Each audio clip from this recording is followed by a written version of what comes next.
The time has come for America to hear the truth about this tragic war. Now, I've chosen to preach about the war in Vietnam today because I agree with Dante that the hottest places in hell are reserved for those who, in a period of moral crisis, maintain their neutrality. There comes a time when silence is betrayal. The truth of these words is beyond doubt, but the mission to which they call us is the most difficult one. Even when pressed by the demands of inner truth, men do not easily assume the task of opposing their government's policy, especially in time of war. Nor does the human spirit move without great difficulty against all the apathy of conformist thought within one's own bosom. There has never been such a monumental dissent during a war by the American people. Polls reveal that almost 15 million Americans explicitly oppose the war in Vietnam. Additional millions cannot bring themselves around to support it. This reveals that millions have chosen to move beyond the prophesying of smooth patriotism to the high grounds of firm dissent based upon the mandates of conscience and the reading of history. Now, of course, one of the difficulties in speaking out today grows out of the fact that there are those who are seeking to equate dissent with disloyalty. It's a dark day in our nation when high-level authorities will seek to use every method to silence dissent. Something is happening and people are not going to be silent. The truth must be told. And I say that those who are seeking to make it appear that anyone who opposes the war in Vietnam is a fool or a traitor or an enemy of our soldiers is a person who has taken a stand against the best in our tradition. Many persons have questioned me about the wisdom of my path. Why are you speaking about the war, Dr. King? Why are you joining the voices of dissent? Peace and civil rights don't mix, they say. And so this morning I speak to you on this issue because I am determined to take the gospel seriously. There is at the outset a very obvious and almost facile connection between the war in Vietnam and the struggle I and others have been waging in America. A few years ago, there was a shining moment in that struggle. It seemed as if there was a real promise of hope for the poor, both black and white, through the poverty program. Then came the build-up in Vietnam, and I watched the program broken as if it was some idle political plaything of a society gone mad on war. And I knew that America would never invest the necessary funds or energies in rehabilitation of its poor so long as adventures like Vietnam continue to draw men and skills and money like some demonic destructive suction tube. And you may not know it, my friends, but it is estimated that we spend $500,000 to kill each enemy soldier, while we spend only $53 for each person classified as poor. And much of that $53 goes for salaries to people who are not poor.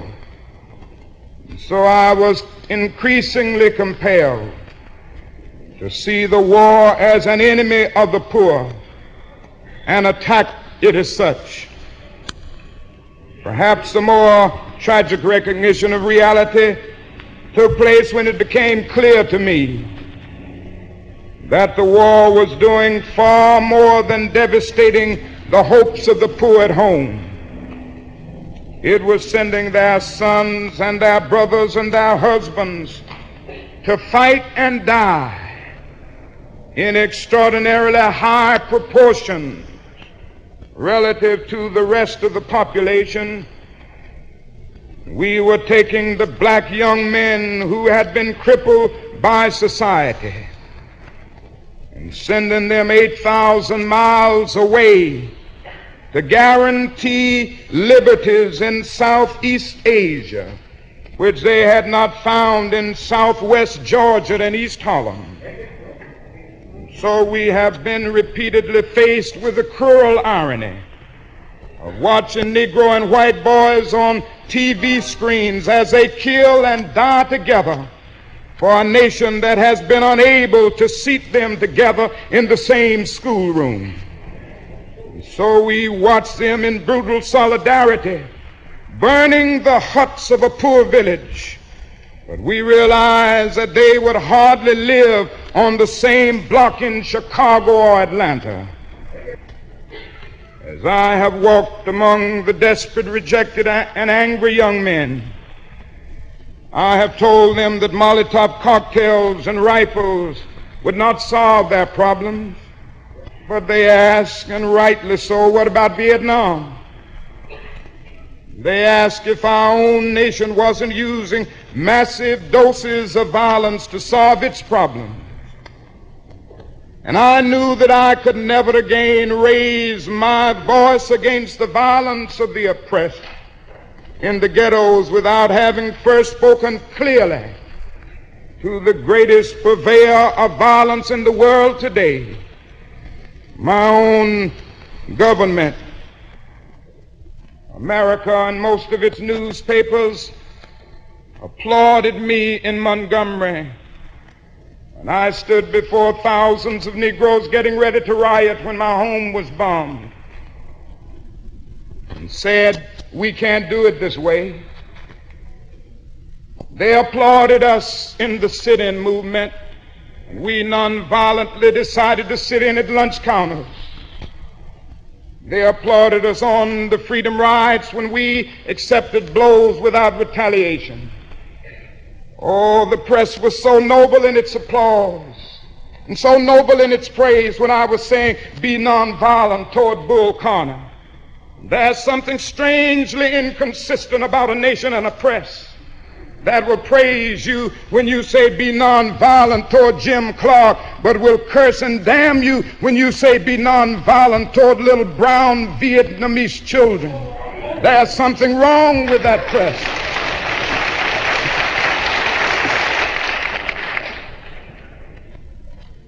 Another burden of responsibility was placed upon me in 1964. And I cannot forget that the Nobel Peace Prize was not just something taking place, but it was a commission to work harder than I had ever worked before for the brotherhood of man. This is a calling that takes me beyond national allegiances, but even if it were not present, I would yet have to live with the meaning of my commitment to the ministry of Jesus Christ. To me, the relationship of this ministry to the making of peace is so obvious that I sometimes marvel at those who ask me why I am speaking against the war. Could it be that they do not know that the good news was meant for all men, for communists and capitalists, for their children and ours, for black and white, for revolutionary and conservative? Have they forgotten that my ministry is in obedience to the one who loved his enemies so fully that he died for them? What then can I say to the Viet Cong or to Castro or to Mao as a faithful minister to Jesus Christ? Can I threaten them with death? Or must I not share with them my life? There will be no meaningful solution until some attempt is made to know these people and hear their broken cries. And who are we supporting in Vietnam today? It's a man by the name of General Key, who fought with the French against his own people, and who said on one occasion that the greatest hero of his life is Hitler. This is who we are supporting in Vietnam today. Oh, our government and the press generally won't tell us these things, but God told me to tell you this morning. The truth must be told.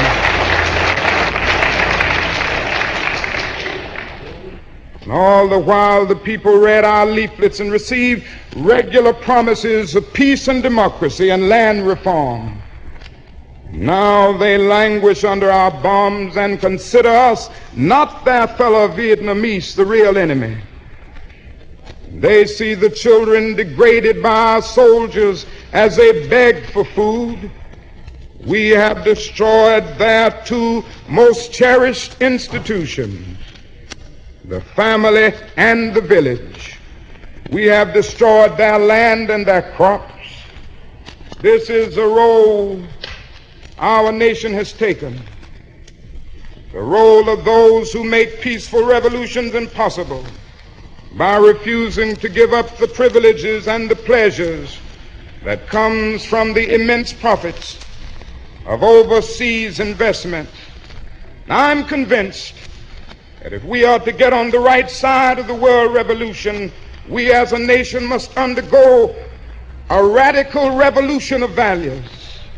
We must rapidly begin to shift from a thing-oriented society to a person-oriented society, when machines and computers, profit motives, and property rights are considered more important than people.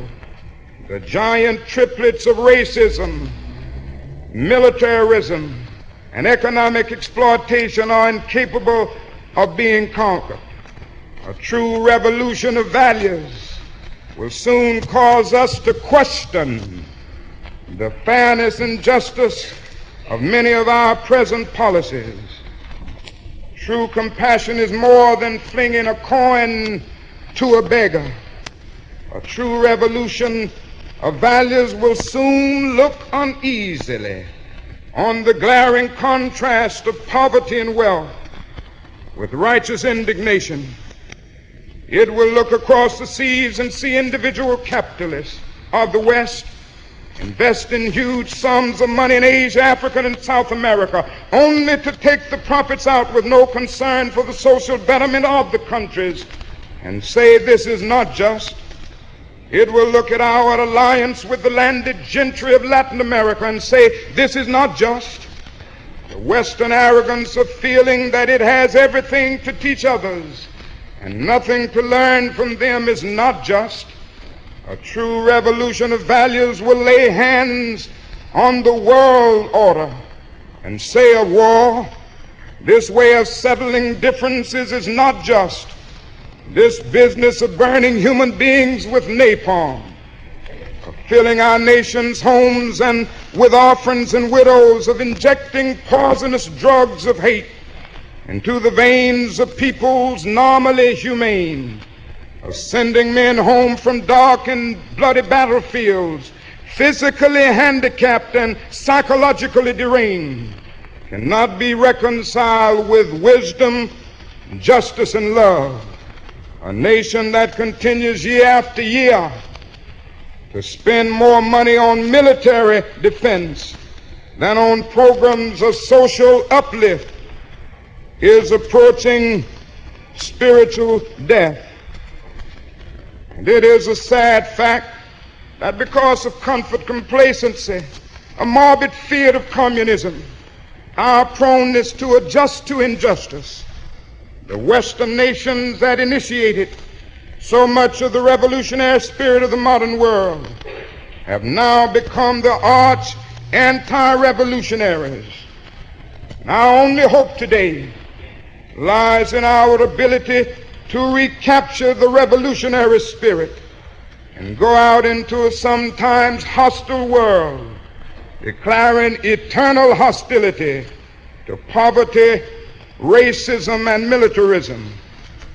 A genuine revolution of values means in the final analysis that our loyalties must become ecumenical rather than sectional. Every nation must now develop an overriding loyalty to mankind as a whole in order to preserve the best in their individual societies. This call for a worldwide fellowship that lifts neighborly concern beyond one's tribe, race, class, and nation is in reality a call for an all-embracing, unconditional love for all men. This oft misunderstood and misinterpreted concept, so readily dismissed by the niches of the world as a weak and cowardly force, has now become an absolute necessity for the survival of mankind. Let me say finally that I oppose the war in Vietnam because I love America. I speak out against this war not in anger, but with anxiety and sorrow in my heart, and above all with a passionate desire to see our beloved country stand as the moral example of the world. I speak out against this war because I'm disappointed with America. And there can be no great disappointment where there is no great love. I'm disappointed with our failure to deal positively and forthrightly with the triple evils of racism, economic exploitation, and militarism. We are presently moving down a dead-end road that can lead to national disaster. America has strayed to the far country of racism and militarism. All men are made in the image of God. All men are brothers. All men are created equal. Every man is an heir to a legacy of dignity and worth. Every man has rights that are neither conferred by nor derived from the state. They are God-given. Out of one blood, God made all men to dwell upon the face of the earth. What a marvelous foundation for any home. What a glorious and healthy place to inhabit. But America strayed away, and this unnatural excursion has brought only confusion and bewilderment. It has left hearts aching with guilt and minds distorted with irrationality. It is time for all people of conscience to call upon America to come back home. Come home, America. I call on Washington today. I call on every man and woman of goodwill all over America today. I call on the young men of America who must make a choice today to take a stand on this issue. Tomorrow may be too late, and don't let anybody make you think that God chose America as his divine messianic force to be a sort of policeman of the whole world. God has a way of standing before the nations with judgment, and it seems that I can hear God saying to America, "You are too arrogant." Now, it isn't easy. to stand up for truth and for justice. Sometimes it means being frustrated when you tell the truth and take a stand. Sometimes it means losing a job. It means being abused and scorned. It may mean having a 7 or 8-year-old child asking your daddy, why do you have to go to jail so much? I've long since learned that to be a follower of Jesus Christ means taking up the cross. And my Bible tells me that Good Friday comes before Easter. Before the crown we wear, there is the cross that we must bear. Let us bear it. Bear it for truth, bear it for justice, and bear it for peace. Let us go out this morning with that determination. And I have not lost faith. I'm not in despair. I haven't lost faith because the arc of the moral universe is long, but it bends toward justice. We shall overcome because the Bible is right. You shall reap what you sow. With this faith, we will be able to speed up the day when justice will roll down like waters and righteousness like a mighty stream.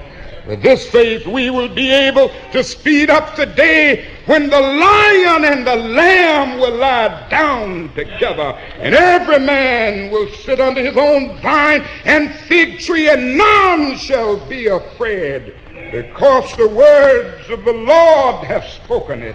With this faith, we will be able to speed up the day when all over the world we will be able to join hands and sing in the words of the old Negro spiritual, free at last, thank God Almighty, we are free at last. With this faith, we'll sing it as we are getting ready to sing it now.